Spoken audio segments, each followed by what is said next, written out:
Quel en sera précisément le montant? Quand pourrais-je y prétendre? Quelles seront les démarches à effectuer? Autant de questions et bien plus encore que se posent les actifs lorsque se rapproche inexorablement l'âge légal de départ à la retraite.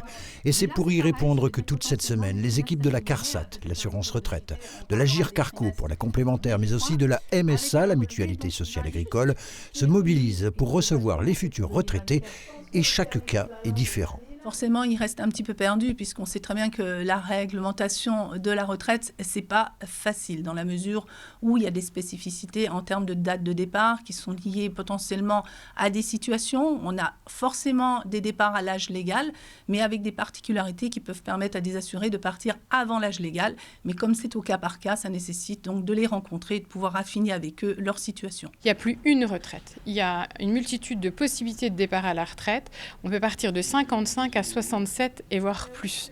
Et c'est pas les mêmes conditions d'une retraite anticipée pour carrière longue ou une carrière longue handicapée. Tout ce qui est pénibilité, tout ce qui est anticipation comme ça, il y a des règles spécifiques. À l'heure où le gouvernement semble avoir fermé la porte à un retour à l'âge légal de départ à la retraite à 62 ans, ces rendez-vous de la retraite, 14e édition, ont lieu partout en France, comme ici à Épinal, pour faire le point sur sa carrière. Beaucoup sont perdus, d'autres savent précisément où ils en sont. À 65 ans, Benoît aurait pu partir plus tôt, mais il a fait le choix de continuer à travailler par passion.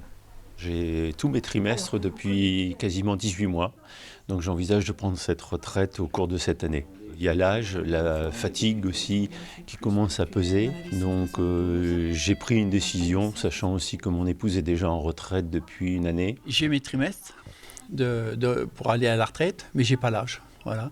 Alors je trouve inadmissible qu'on a commencé à travailler à 16 ans. Et puis la retraite, il faut qu'on attende encore 3 ans. Voilà. Et ça fait 2 ans que je suis au chômage. Anticiper sa retraite et mettre son relevé de carrière régulièrement à jour, c'est la règle d'or pour éviter les mauvaises surprises.